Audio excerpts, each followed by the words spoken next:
Selamat datang di podcast Bien Custom di episode yang pertama ini ya. Oh iya dong. Perkenalkan, nama saya Octavian sebagai KSBU. Kepala Sekolah Bina Utama.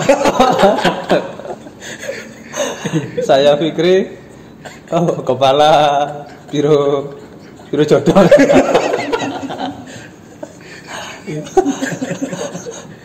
Saya Zulhi, pelaksana biasa mas. Kok gitu sih? Iya dong, saya memang minder orangnya. Dan Bapak siapa? Saya perkenalkan diri juga ya. Oh iya dong. Saya guru bimbingan mereka ini. Jadi ini podcast pertama kita. Dan kalau misalnya di games itu kan biasa dari yang kerucu-kerucu dulu, baru raja terakhirnya, bos paling susahnya belakangan. Oh, rajanya belakangan ya? Oh iya, kita kebalikannya. Kita datengin raja terakhirnya dulu. Rajanya dulu ya? Iya, raja terakhirnya, raja paling kuatnya di kantor ini. Habis itu bubar podcastnya. Oh iya, enggak ada. Enggak dong, ini harus terus berlanjut karena ini mungkin satu-satunya mas di Pasuruan yang bikin podcast. Ya emang iya, cuma satu di Pasuruan. Cuma satu. Kita perkenalkan. Oh iya. Siapa? Bapak yang ada di sebelah Bapak Zulhi adalah Kepala Kantor Bea dan Cukai Pasuruan. Tepuk tangan untuk Bapak Hanan Budiarto. Namanya raja tadi. Jadi gini Pak, kita ini kan ya gini, bentuknya agak random gitu kalau disuruh jelasin tentang bea cukai. Saya bahkan pernah pulang dari kantor nih Pak, pakai jaket. Pulang pakai jaket tuh, habis pulang ya Mas. Oh iya, jaga di pabrik mana? Saya pikir kan, kok tahu? Iya bener Pak. Kok tahu bea cukai? Ternyata dipikirnya satpam gitu. Nah, bea cukai ini kan kurang familiar, promosi, benar, kurang promosi. Nah, salah satu tujuan podcast itu adalah mempromosikan bea cukai itu. Nah, untuk mempromosikan itu kan kita harus mengundang yang paling kompeten. Tidak mungkin kita bertiga, apalagi Anda. Kalau Mas Fikri menjelaskan malah jadinya kayak ceramah kesannya kan. Kementerian Agama ya? Iya. Kementerian Agama ada seragamnya sekarang. Makanya kita mendatangkan Bapak untuk episode pertama. Ya. Jadi biar jelas ya.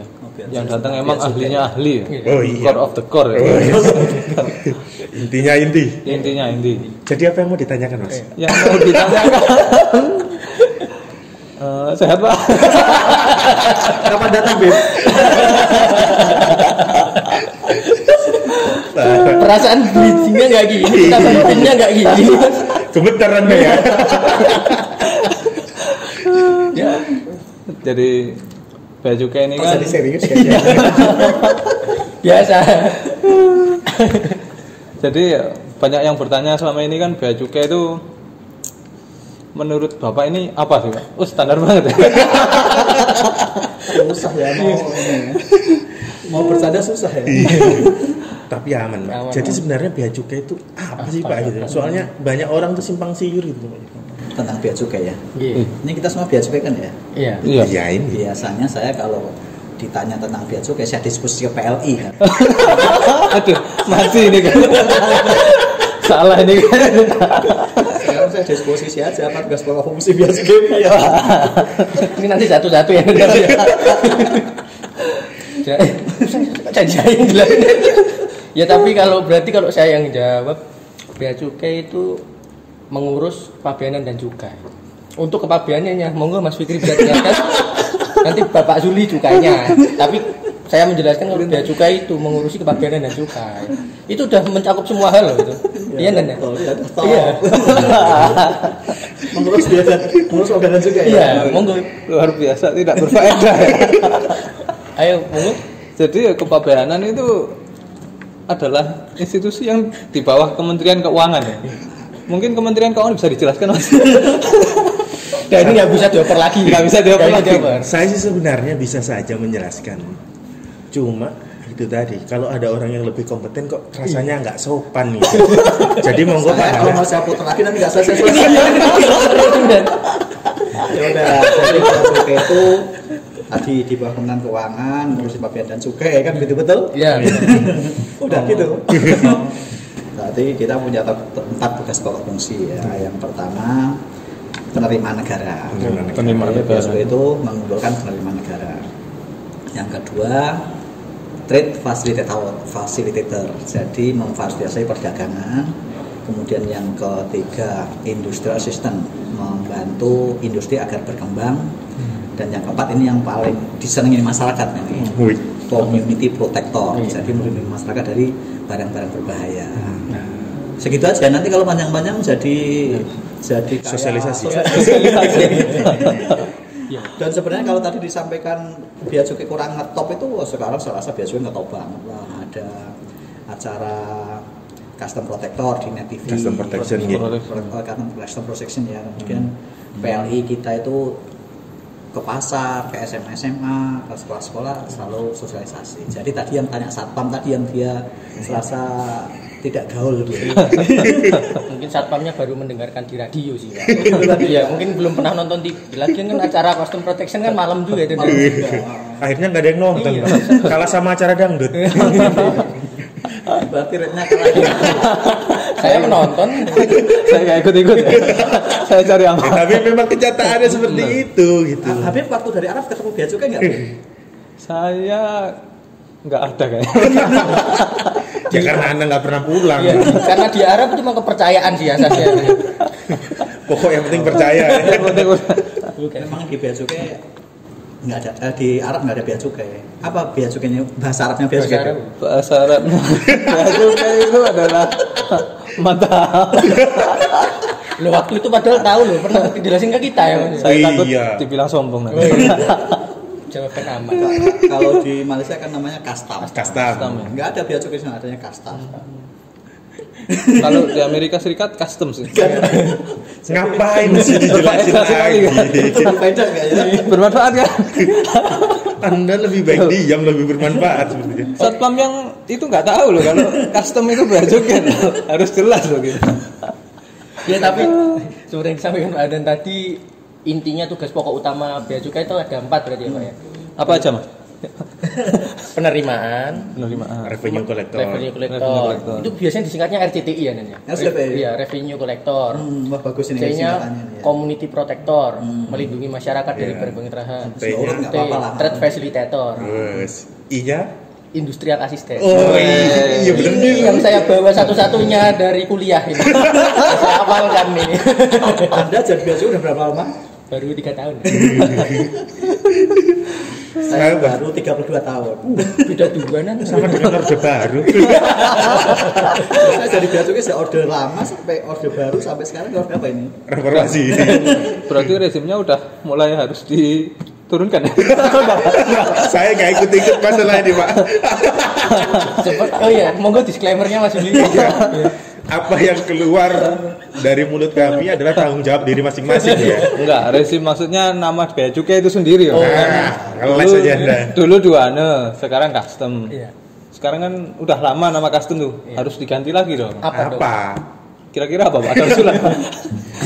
Tapi kalau untuk di Pasuruan perlu ada yang saya stressing, ya perlu ada yang biar ada manfaatnya, biar berfaedah. Siap. Fungsi yang paling kelihatan dari 4 fungsi yang tadi saya sebut adalah mengenai penerimaan. Karena di Pasuruan ini meskipun tidak terlalu terdengar ya, penerimaannya tertinggi di Indonesia. Wah, tepuk tangan dulu dong. Ya. Jadi kita tahun 2019 kemarin penerimaan kita 52 apa? Ribu Triliun. dolar ya. Enggak, jangan ngaco Anda. Iya. 52 tuh jualan kerupuk. 52 triliun. triliun. Itu dari cukai atau dari pabeannya, Pak? Atau Dari total? cukai. Oh, dari cukai. Cukai. aja. Kalau ke pabeannya di Pasuruan ini sebenarnya ngurus Oh, apa gitu. sih, Pak? Soalnya mungkin malah orang nggak tahu gitu. Karena kebanyakan orang kayak di custom protection itu kan taunya yang di bandara, di pelabuhan. iya. Terus kadang orang bertanya, di Pasuruan ini apa ada bandara? Apa ada apa pelabuhan gitu Pelabuhan, kan? ya. Orang Kok ada kantor ya? Iya gitu. Ada Karena kantor. orang awam selalu menganggap bea cukai itu hanya ada di pelabuhan dan di bandara. Bandara. Ya. Karena itu yang sering terekspos, nangkep narkoba di bandara atau nangkep kapal. Soal kemarin nangkep sampah itu, Oh, apa namanya? B3 limbah B3 B3. kontainer gitu. Kan gambarnya kan di Pasuruan ada apa kok? Ini ada Nah bea itu cukainya. benar. Kalau di Pasuruan ini kita di kawasan industri mengawasi dan melayani industri-industri yang mendapatkan fasilitas. Namanya kawasan berikat. Kawasan berikat. Nah, mereka itu adalah pahlawan devisa. Jadi mereka Luar biasa. jadi pahlawan bukan hanya waktu zaman revolusi ya. Iya, ternyata kawasan industri bisa jadi pahlawan juga. Iya. Mereka mengimpor bahan baku, kemudian bahan jadinya diekspor. Sehingga tadi fungsi industrial assistance kita harus memajukan mereka. Sehingga apa? Caranya apa? Impor mesin-mesin, barang modal, bahan bakunya kita bebaskan dari biaya masuk dan pajak-pajak. Dengan catatan barang jadinya diekspor. Nah, sehingga mendapat devisa ekspor. Nah itu. Terlebih lagi itu ya, untuk kawasan perikanan juga mengambil tenaga dari masyarakat Betul. lokal, itu juga memajukan ekonomi juga ya. Iya, multiplier Multiplier efeknya efeknya nanti akhirnya menyerap tenaga kerja. Satu kawasan berikat ada yang sampai 3.000 orang tenaga kerjanya ya. 3.000 misalnya yang ngekos 1.500, kos-kosan, Kos-kosan, warung. tempat parkir, warung, Warnet. laundry. Warnet ngapain? Pulang kerja kan. Kenapa warnet? Masih musim ya paling gitu ya. Anda hidup di tahun berapa sih? Di sini masih Heran. banyak loh warnet loh. Masih bertahan aja nggak tahu kenapa. Ya tadi karena banyak pabrik tadi ya. Pulang kerja kan bisa sambil itu. Kayak Crossing pengalaman baju kan. gaji. Iya. Oh makanya Bapak Fikri ini kalau sore memang selalu pulang duluan. Mampir Saya warnet. ikutin. Jangan mampir warnet. Gitu. Jadi fungsi yang menonjol kita adalah penerimaan Revenue collector tadi. revenue collector dan Industrial assistant-nya. Kalau untuk community protector itu tidak terlalu kelihatan karena tadi nggak ada penumpang, tidak ada kapal. Meskipun kita tetap Ada penindakan rokok penindakan ilegal rokok juga. ilegal. Karena ilegal itu kan juga Melindungi komunitas masyarakat juga. dari zat-zat yang berbahaya. Iya, misalnya tidak ada uji labnya gitu kan, Pak. Iya, rokok itu yang legal aja berbahaya, apalagi yang ilegal. Iya sih. Iya sih. Betul juga.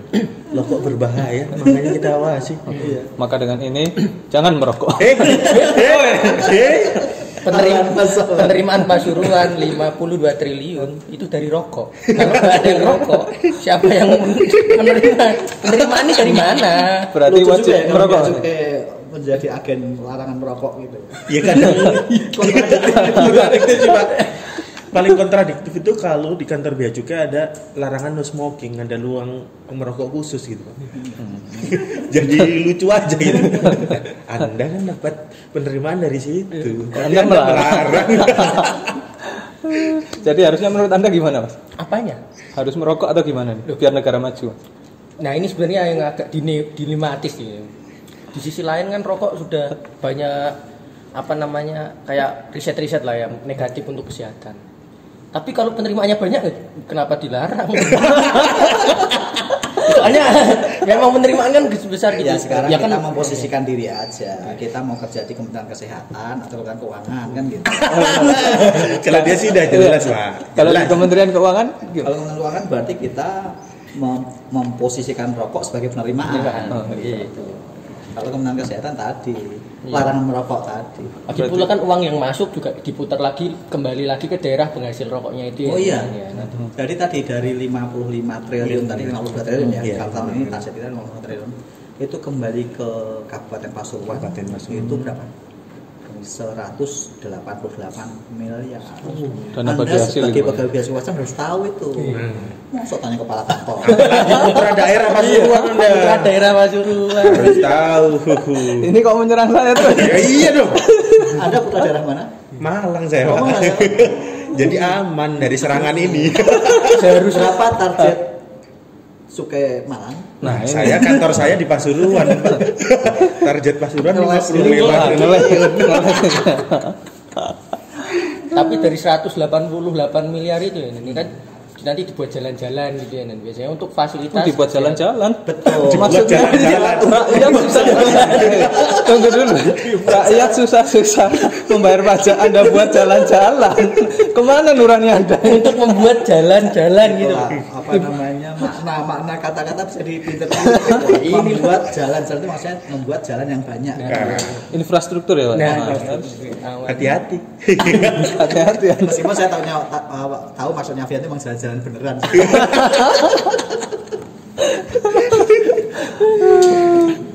Tadi Bapak sudah 32 tahun. 30 sepuh. sambung. Tapi masih kelihatan muda. Iya, masih seriusan. Sama Mas Fikri, lihat Jauh lah. Jauh lebih muda Fikri. tua. Kelihatan lebih muda daripada bapak saya. Ya? 32 tahun Pak. Kalau negara itu kan seperti tadi bilang udah mengalami krisis, sudah di demo, Jatuh bangun lah Mas. sudah ya. jatuh bangun. Negara kita 32 tahun tumbang gitu. Kemarin rezim sebelumnya, nah Bapak 32 tahun di Bea Cukai itu Pak, bawa bisa apa ya, selamat 32 tahun itu tipsnya masih Pak, tips dan triknya ini untuk kita yang masih muda dan menjalani sisa apa ya, Sisa pengabdian, Iya. sisa pengabdian gitu. Pengertian selamat dari apa nih? Emang ada yang nggak selamat ya? Ya kan bisa saja di tengah bertugas tiba-tiba Ya benar juga ya kan, perjalanan itu kan jauh kan. Iya. Ya, nyetir mobil harus fokus Pak. Bahaya kan. Kalau itu saya atau misalnya bisa bertahan gitu Pak. Kan beberapa orang tidak kuat bertahan untuk memilih resign itu kan ada itu Pak. Apalagi di posisi Pak Hanan yang emang betul. sebagai kepala kantor kan bebannya tanggung jawabnya juga tanggung besar. jawabnya Ya. lebih besar gitu.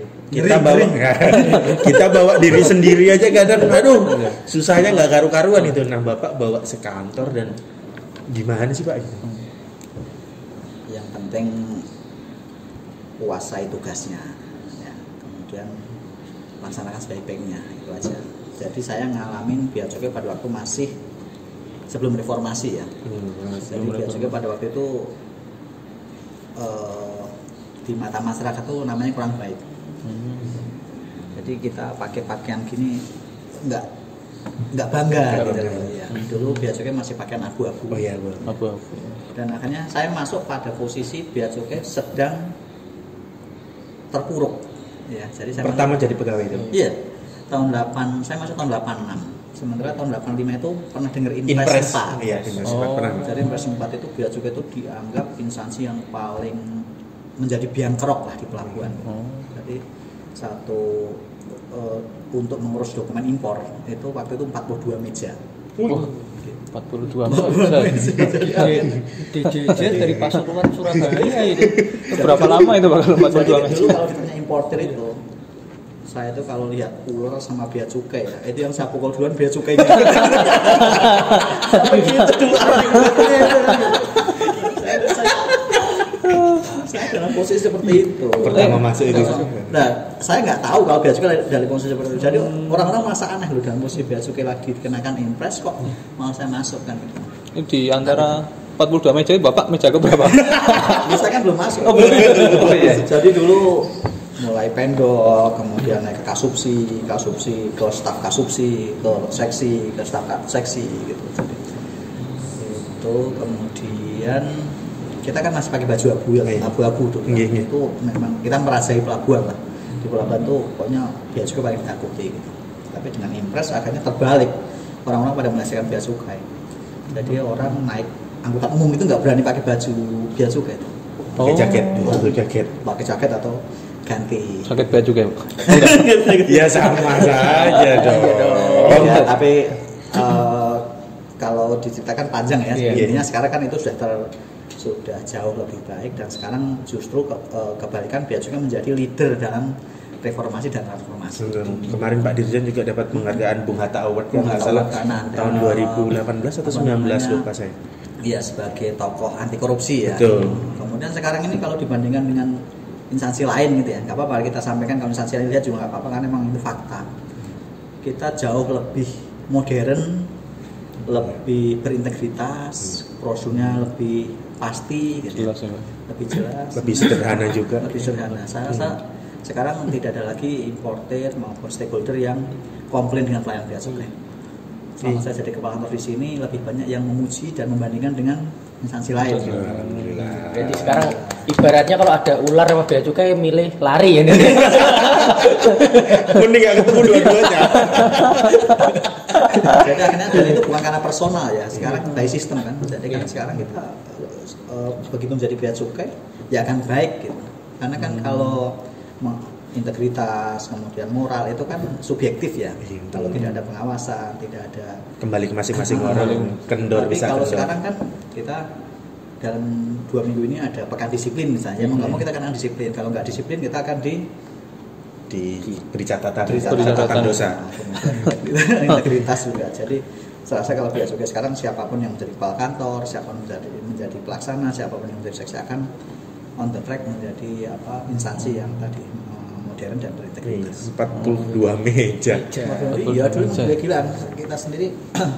Saya sendiri kalau dulu ngurus bea cukai gitu ya, misalnya adik saya datang dari Filipina, pernah ngalamin saya bawa airway bill, dia barangnya karena overweight sehingga masuk kargo gitu. Daripada saya berhadapan dengan bea cukai, akhirnya saya bayar aja ke PPJK untuk ngurusin. Daripada harus ngurus sendiri. Padahal saya bea cukai. Sampai memang serumit itu kan karena harus nebus DO, kemudian harus ke loket ini, ke loket itu, di pelabuhan di bandara itu dulu begitu. Tapi itu dulu. Sekarang semuanya jauh online. online sederhana. Bahkan tracking barang kiriman bisa dicek online. Bisa online ya. Bahkan untuk para pengguna jasa di kawasan berikat seperti ini dapat fasilitas kalau ngajuin misalnya pemasukan barang impor gitu. Kan hanya by system kalau misalnya jalur, jadi ada penjaluran di bea cukai jalur hijau bahkan tidak melewati meja petugas sama sekali ya, langsung bisa cuman dimasukkan. kuncinya tolong diurus sendiri. Nah, iya. Soalnya kalau lewat pihak ketiga itu masih menyampaikan kepada importer, kepada stakeholder itu seolah bea cukai masih seperti dulu. Nah, ini penting, ini penting. Ini ya. penting. Ini harus digarisbawahi. Saya pernah jadi petugas haji di Arab Saudi ya. Wah, petugas haji. Iya. Oh, iya, jadi yang ikut berangkat ke sana gitu, Pak. Tapi saya panitia haji. Oh, panitia haji. Ngurusi barang-barangnya gitu. Tahu ada ketua kloter ngasih uang. Pak, ini untuk bea cukai, Pak. Saya bilang, "Loh enggak, bea cukai enggak ada pungutan apa-apa." Tapi kita dimintain Pak sama ketua kloter. Rupanya mereka masih mengatasnamakan bea cukai. Dan itu biasanya di pelabuhan di bandara diterima oleh instansi lain itu. Nah, itu yang mungkin kita nyebutnya apa sih? Para pendengar. Kok jadul banget ya? Belum menemukan ya nanti. Belum menemukan. Nanti aja biar asik kayak sehari ini para pemirsa. Sobat custom. Sobat custom. Jadi kalau ada urusan yang berhubungan sama bea cukai, monggo datang sendiri ya. Lebih baik datang sendiri. Yang lebih konkret di pelabuhan biasanya tahu-tahu begitu perusahaan kita kenakan tambah bayar kan, nota kebetulan atau apa yang besar. Tiba-tiba impornya datang, "Loh Pak, saya sudah membayar sesuai dengan yang Prosedur ya, Pak. sesuai dengan tarif Tagihan, HS, nilai pabean itu." Ternyata sama Pihak ketiganya dibayarkan jauh lebih kecil gitu. Sehingga pada waktu audit kemudian ditagih, dia kaget loh yang dibayarkan ke bea cukai kok cuma sedikit. Oke. Itu ya padahal sekarang kan bea cukai udah berubah ya, jadi nggak perlu takut lagi ya Nan, ya kalau misalnya ada urusan sama bea cukai datang sendiri aja konfirmasi. Sekarang kan penipuan udah banyak ya Nan ya. Oh iya, penipuan itu juga perlu. Saya heran kalau orang masih tertipu ya dalam kondisi sekarang ini ya. Kan informasi itu udah banyak sekali di medsos ya. Tiba-tiba ada orang telepon, "Anda dapat kiriman dari Amerika." Lalu nggak pernah pesen, nggak pernah order, kan tiba-tiba ada kiriman, katanya barangnya tertahan di bea cukai gitu. Ya salah satu itu hal yang naif ya. Iya. Apalagi yang lebih parah lagi, sekarang ini banyak sindikat narkoba yang mengirimkan paket secara acak ke alamat-alamat yang tidak dikenal.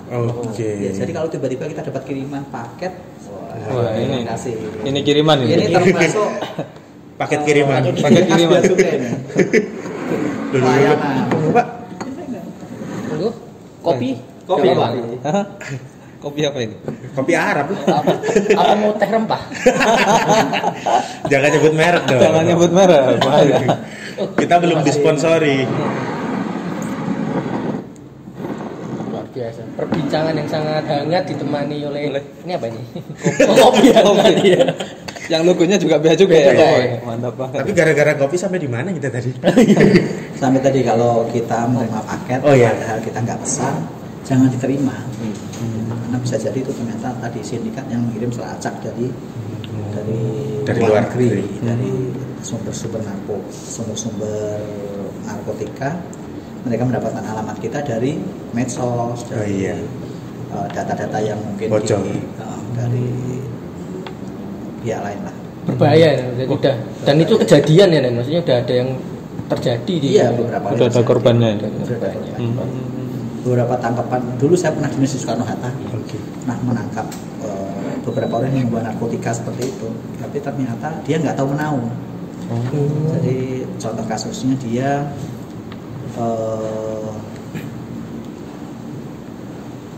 resepsionis di Grand Hyatt Thailand. Terus dia dipacarin sama sindikat. Dia sindikat itu bukan menggalang orang tuh bukan 1-2 hari, dia sabar banget dipacarin selama 2-3 bulan gitu. Kemudian pacarnya ini disuruh liburan ke Indonesia, dikasih tiket, dikasih koper gitu, kopernya isi pakaian, isi sepatu gitu bagus, dan tinggal berangkat. Nanti dia bilang nanti di Indonesia akan dijemput. Begitu di Indonesia ditangkap bea cukai. Ternyata di heel sepatunya itu, di heel itu apa? Iya, hak asasi manusia. Di tumit lah, tumit sepatunya itu ada 60 gram masing-masing. Terus yang paling parah di dinding kopernya itu namanya false compartment. False compartment. Jadi, apa namanya? Compartment Dinding palsu. Dinding palsunya itu ada 6 kilogram. Kalau tukang bea cukai kan akan kelihatan dari raut mukanya, dari dia benar-benar maksudnya mengerti tahu atau atau tidak. tidak. Jadi dia nggak tahu, tapi akhirnya tetap kita kan Ditangkap. tetap dikenakan sanksi oleh pengadilan. Bisa sampai kayak gitu ya? Iya. Itu karena perselingkuhan atau gimana? Ya ngapain bisa ke perselingkuhan sini? Kasihan loh yang tadi korbannya dari pacar sendiri kita sampai jadi kayak sentimen gitu.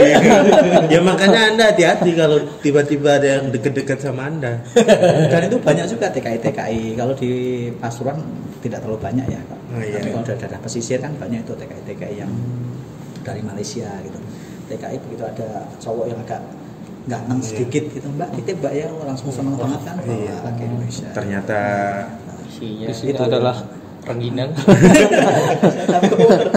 Rengginang mengandung narkoba. tetap berbahaya. Tetap berbahaya. Pengalamannya banyak banget tuh ternyata.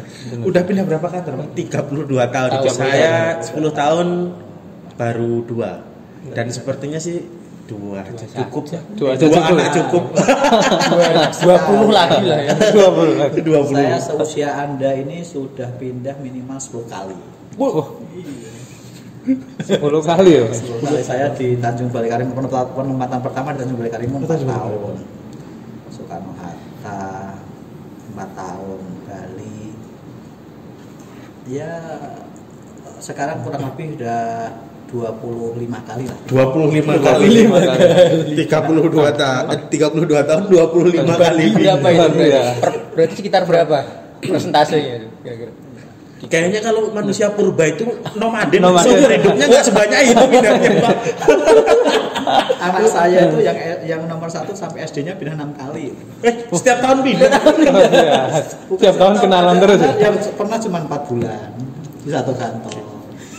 Ada yang pernah cuma 2 bulan. Nah ini juga yang mungkin banyak orang nggak tahu gitu bahwa tahunya bea cukai nih Kementerian Keuangan. Tapi tenang aja, sekarang tidak terjadi lagi. Karena apa? Dulu saya satu angkatan cuma 20 orang. Oke. Jadi 20 orang itu lulus langsung Muter. Kalau sekarang kan satu angkatan 200 orang. Gitu, Pak. Jadi begitu disebar udah nggak perlu mutasi-mutasi lagi. Yang jadi masalah kalau dulu 20 orang Pak, muternya cepet. Sekarang muternya lama. Nggak muter-muter ya. Tergantung rolet yang pertama kali. Tapi Pak, setelah keliling beberapa kantor Pak, mungkin ada pengalaman unik Pak. Misalnya dilempar petasan atau gimana gitu. Atau ketemu makhluk halus misalnya. Nah, itu. Ya dia kembali lagi ke kita ya. Banyak teman-teman yang begitu melakukan penindakan gitu. Biasanya kan pasti ada perlawanan ya. Nggak mungkin orang ditangkap langsung ya Pak, misalnya gitu. Iya. Baik sekali. Tapi sebenarnya mereka itu melawannya bukan karena tidak setuju, tetapi pengen tahu aturan itu seperti apa. Jadi kalau kita tegas dengan aturannya, ya mereka tidak akan bisa melakukan perlawanan. Ya. Tapi kalau kita tidak tahu aturannya, taruh misalnya kita nangkep yang lucu apa ya? Biasanya kan sex toys Iya. gitu ya. Kalau kita Pernah, Pak? sex toys, Maksudnya pernah nangkap atau enggak?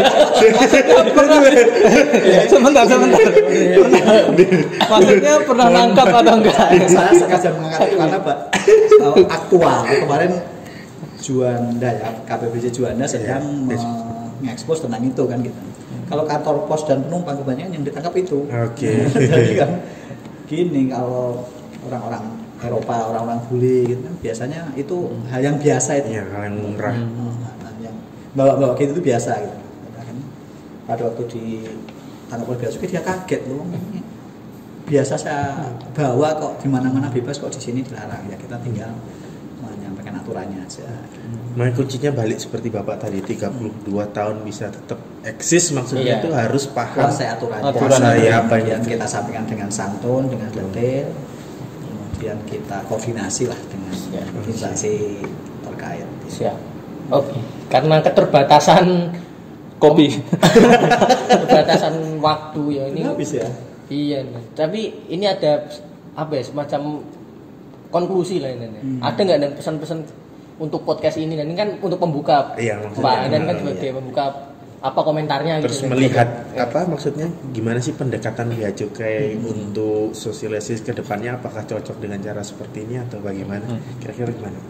Ya, jadi tadi juga salah satu mengapa kok saya bisa eksis sampai saat ini. Saya mengkondisikan kantor, ya teman-teman mudah-mudahan tahu, dan termasuk acara ini juga dalam rangka itu. Meskipun kita dibebani target, kita diharuskan disiplin, kita harus berintegritas, tapi agar semua itu kita lakukan dengan senang, gitu, dengan bahagia, gitu. Jadi jangan karena keterpaksaan. Saya lebih suka kantor yang rame karena ketawa sana ketawa sini gitu daripada sepi serius kerja gitu. Saya jadi ingat itu kalimatnya Bung Karno. Oke. Boleh dong. Ini bukan politik ya. Ini Boleh, bukan. Saya baru baca kemarin. Saya lebih senang pemuda yang merokok dan ngopi, tapi dia berpikir untuk negara, daripada pemuda yang kutu buku tapi berpikir untuk dirinya sendiri. Oh iya. Luar biasa. Penting ini. Penting. Jadi ayo berpikir bagaimana caranya biar kantornya rame ya. Iya. Pak Adan nyinggung kameramen yang kutu buku ini.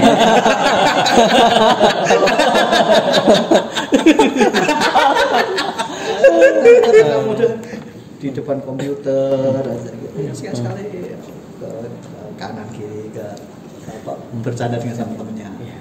Benar. Setuju. Oh, setuju sekali ya. Kalau Setuju tidak sekali. kita selesai ini. Nggak lanjut lagi. Lanjut lagi dong. Sepertinya sampai di sini. Sampai di sini. Sampai di sini ya. Sampai jumpa di episode selanjutnya. Bisa request bintang tamu nggak sih, Mas? Bisa. Bisa. semuanya. Ditambahkan di kolom Iya. komentar. Oh iya, nanti tambahkan di kolom komentar Komentar, bisa. iya. Mau undang siapa? Undang Pak Hanan lagi? Bisa. Boleh Bisa. sekali. Atau artis-artis mungkin suatu saat. Ya artisnya nggak Bisa. mau Iya, kesini. kan coba dulu kita. Oh iya, Iya. oke. Oh, ngundang Nadine aja Nadine. Taruh laptop di sini ngobrol. Malah saya pukul laptopnya. Oke. Sampai jumpa di episode selanjutnya. Salam sehat selalu. Salam sehat. Oke. Ya udah.